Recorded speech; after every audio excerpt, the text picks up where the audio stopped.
બનાસકાંઠામાં ફટાકડા ગોડાઉનમાં બ્લાસ્ટમાં 21 લોકોના મોત। બનાસકાંઠા ડીસા જીઆઈડીસી વિસ્તારમાં ફટાકડાના ગોડાઉનમાં થયેલા ભયંકર બ્લાસ્ટના સમાચારે આખા ગુજરાતને હચમચાવી દીધું છે।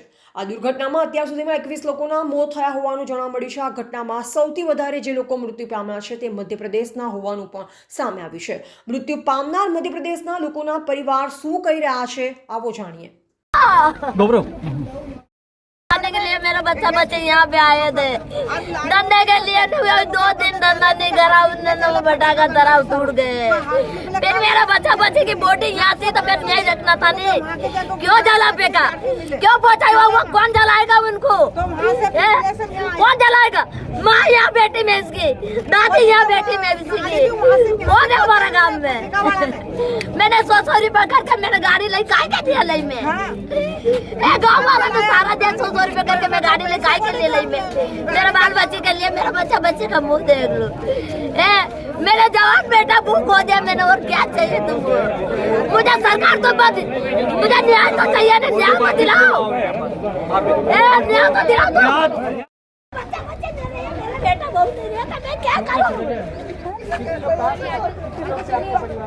બનાસકાંઠા જિલ્લાના ડીસા જીઆઈડીસી વિસ્તારમાં 1 એપ્રિલ 2025ના રોજ એક ફટાકડા ગોડાઉનમાં ભયંકર બ્લાસ્ટ થવાની ઘટના બની હતી। આ ઘટનાએ સમગ્ર ગુજરાતને હચમચાવી દીધું છે। આ ઘટનાની વિગતો સામે આવતા જ લોકોમાં શોકની લાગણી ફેલાઈ છે। આ દુર્ઘટના માત્ર એક અકસ્માત જ નહીં, પરંતુ તે અનેક પરિવારના જીવનમાં કાયમ માટે અંધકાર લઈ આવી છે। ડીસા જીઆઈડીસી વિસ્તારમાં આવેલું આ ગોડાઉન ફટાકડાના ઉત્પાદન અને સંગ્રહ માટે વપરાતું ગઈકાલ સવારના સમયે અચાનક એક મોટો ધડાકો થયો અને ત્યારબાદ આગની જ્વાળાએ આખા ગોડાઉનને ઘેરી લીધું। ધડાકાની તીવ્રતા એટલી હતી કે આજુબાજુના વિસ્તારોમાં પણ લોકોને તેનો અહેસાસ થયો। આગ એટલી ઝડપથી ફેલાઈ કે ત્યાં કામ કરી રહેલ શ્રમિકોને ભાગવાની કે બચવાની તક પણ ન મળી।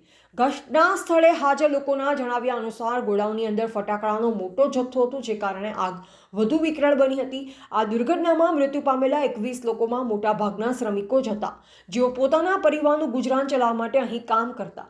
આમાંથી કેટલાક યુવાનો હતા જેઓએ હમણાં જ નોકરી શરૂ કરી હતી, તો કેટલાક અનુભવી કામદારો હતા જેઓ વર્ષોથી આ ઉદ્યોગમાં કામ કરી રહ્યા હતા। દરેક મૃતકની પાછળ એક પરિવાર છે જે હવે આ દુઃખનો સામનો કરવા માટે મજબૂર બન્યો છે। આ ભયંકર બ્લાસ્ટમાં કુલ 21 લોકોના મોત થયા છે, જેમાં સૌથી વધુ લોકો મૃત્યુ પામ્યા છે તે મધ્યપ્રદેશના હોવાનું સામે આવ્યું છે।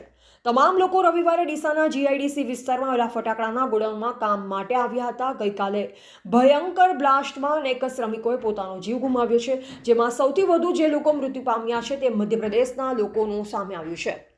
આ મૃત્યુ પામનાર લોકોના પરિવારમાં અત્યારે તો અંધકાર ફેલાયો છે। મધ્યપ્રદેશ વિસ્તારમાંથી આવેલા ચંદ્રસિંહ નાયકે જણાવ્યું કે મારી દીકરી, મારો જમાઈ અને નાના બાળકો સાથે આવ્યા હતા।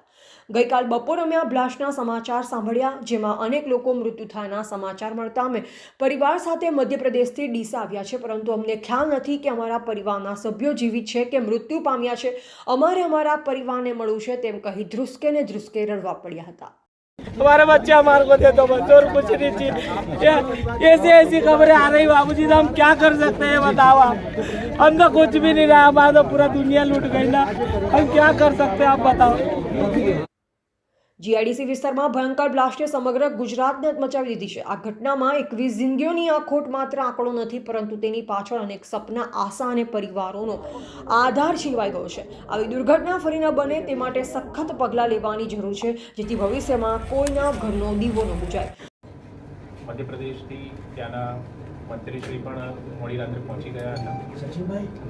નિવેશ અને હરદા ડિસ્ટ્રિક્ટની કલેક્ટર ઓફિસની ટીમ, મજિસ્ટ્રેટ અને પોલીસ સાથે પણ અહીંયા આગળ પહોંચી ગઈ હતી અને જે પરિવાર મૃતકોના જે પરિવારવાળા છે કે જે ઇજાગ્રસ્ત હતા તેમના દ્વારા તમામ જે બોડી છે એ આઈડેન્ટિફાઈ કરવામાં આવી હતી, નામ સાથે આઈડેન્ટિફાઈ કરવામાં આવી હતી।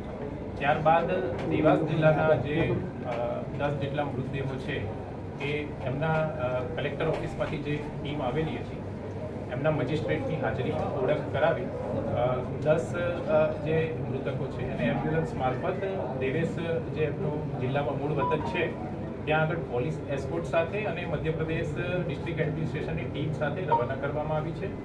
આ ઉપરાંત જે હરદા જિલ્લાના 8 જેટલા મૃતદેહો હતા એમની પણ એમના પરિવારજનોની હાજરીમાં ઓળખ કરાવી અને એમ્બ્યુલન્સ મારફત એમના જે મૂળ વતન છે ત્યાં આગળ રવાના કરવામાં આવે છે. આ સમગ્ર જે પ્રક્રિયા હતી એમાં મધ્યપ્રદેશ જિલ્લાના માન્ય મંત્રીશ્રી, આઈજી અને ડીઆઈજી કક્ષાના સિનિયર અધિકારીશ્રી, મધ્યપ્રદેશ સરકારમાંથી સબ ડિવિઝનલ મેજિસ્ટ્રેટશ્રી, ડીવાયએસપીશ્રી, તમામ જે ઉચ્ચ અધિકારીઓ છે અને પરિવારજનો દ્વારા જે ઓળખ કરવામાં આવી છે તે તમામ પરિવારજનો સાથે હતા. ચોક્કસથી એક આ જે ઘટના છે એ ખૂબ દુઃખદ ઘટના છે. જેના પરિવારમાં આ ઘટના બની હોય એના ઉપર જ વીતે અને એને જ સમજાય એટલે ક્યાંક ને ક્યાંક પરિવારજનોમાં આક્રોશ હોઈ શકે છે. પણ તમામ જે વેરિફિકેશનની પ્રક્રિયા છે એ ગુજરાત સરકાર અને हैं। आप एक संवेदनशील मंत्री हैं मध्य प्रदेश सरकार के, आप इसे कैसे देखते हैं, कितना गंभीर इसे मानते हैं?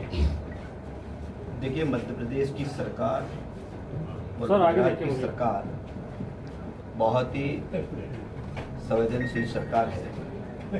जब इस घटना की जानकारी मध्य प्रदेश के मुख्यमंत्री जी को लगती है और उन्होंने मुझे 3 बजे करीब निर्देश किया है. उस समय हमारी कैबिनेट की बैठक चल रही थी और उन्होंने कहा कि વધુ વિગત સાથે આપને જણાવી દઈએ કે વડગામના ધારાસભ્ય જિગ્નેશ મેવાણી સહિત કોંગ્રેસના કાર્યકરોએ મૃતકોના પરિવારને મળ્યા અને તેમને ન્યાય આપવા માટે ધરણા પ્રદર્શન પર બેઠા. 21 લોકોના મૃત્યુ પામ્યા. તે પરિવારને ન્યાય નહીં મળે ત્યાં સુધી ધરણા પ્રદર્શન ચાલુ જ રહેશે તેમ તેમણે જણાવ્યું.